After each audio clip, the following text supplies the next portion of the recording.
Aujourd'hui on est à Formentera, vous voulez voir? Alors ce matin, Alissa découvre le snorkeling. Et ça y est, je pense qu'elle a adhéré. Ils sont partis tous les deux à l'avant pour vérifier l'encre. Et ensuite on va aller se promener un peu et aller dans les eaux un peu plus turquoises de Formentera. Parce que là, on s'est mis dans du sable, mais on s'est pas mis dans les eaux les plus claires.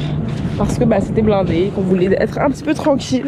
Parce que là-bas c'est déjà full, complet, parking. Du coup voilà, on va y aller en annexe tranquillou. Ça va être trop bien. On plonge donc sous la surface cristalline des eaux de Formentera. Et si les eaux de Formentera sont si exceptionnellement claires et pures, c'est grâce à leur vaste herbier de Posidonie qui entoure l'île. En effet, la prairie qui occupe le littoral de Formentera couvre près de 7650 hectares. La Posidonie agit tel un système de purification naturelle, épurant les eaux et offrant un habitat varié à une myriade d'espèces marines.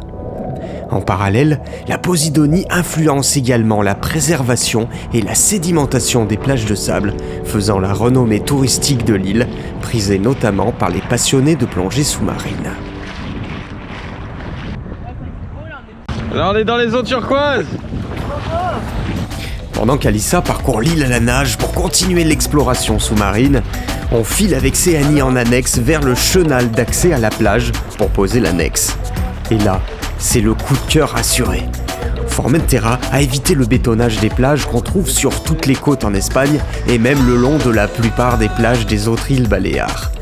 On en prend plein les yeux et on comprend pourquoi le littoral de Formentera et ses salines côtières a été classé en 1999 par l'UNESCO dans le patrimoine mondial naturel. Du coup, j'accroche ma petite annexe sur le petit bout qui est prévu et là j'observe le paysage et c'est incroyable. Juste après, on va juste en face sur la plage et là, on est tout seul. Vraiment, on a l'impression d'avoir une île paradisiaque juste pour nous. Bon, on comprend pas, on a une plage privée à Formentera. Les autres sont tous agglutinés au même endroit.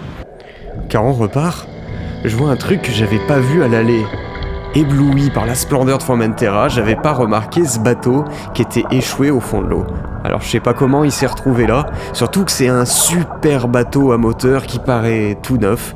Mais voilà, il est là, échoué au fond, et ça fait quand même mal au cœur.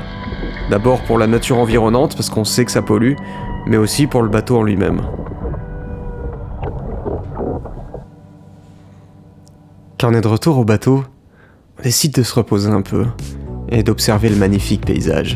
Ce qu'il y a d'extraordinaire cette année, c'est qu'il n'y a pas trop de monde au mouillage de Formentera.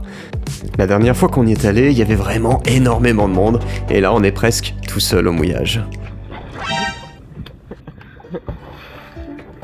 Ah oui, vous assistez là à un jeu que j'appelle le repousse Céanie. Alors vous inquiétez pas, on le fait à tour de rôle, hein, mais le but du jeu est évidemment d'empêcher l'autre de remonter. L'autre va évidemment se débattre, essayer des techniques, de passer sur le côté du bateau, d'essayer de pousser. Bref, vous l'aurez compris, ce jeu est vraiment marrant et vraiment débile. Vous n'avez pas d'autorisation pour monter à bord. C'est non.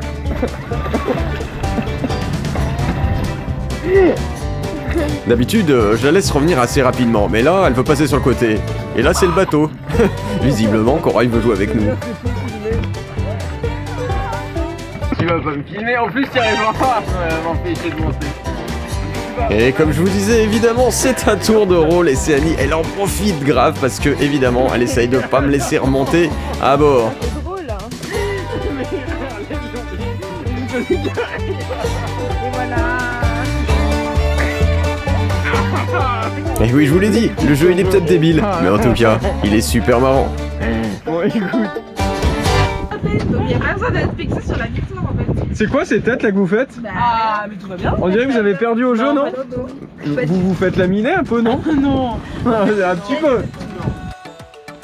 Alors oui, je sais, sur ces séquences, vous allez pas beaucoup me voir. Pourquoi? Parce que c'est le moment pour Céanie d'enlever ses tresses. Alors comme elle a sa sœur à bord, je la laisse l'aider, et moi perso, je vais pas l'aider du tout. Et regardez bien, ça va prendre un certain temps, parce qu'on passe de jour à nuit. ce moment, on fait une super promo sur la formation pour apprendre à naviguer. La formation, elle est 100% en ligne avec 118 vidéos et plus de 12 heures de contenu. Elle démarre des bases pour ceux qui ne sont jamais montés sur un bateau pour aller jusqu'à la préparation des traversées en pleine mer. On a aussi créé des guides et des coachings personnalisés, vous les retrouverez sur notre site internet www.voiliercorail.com.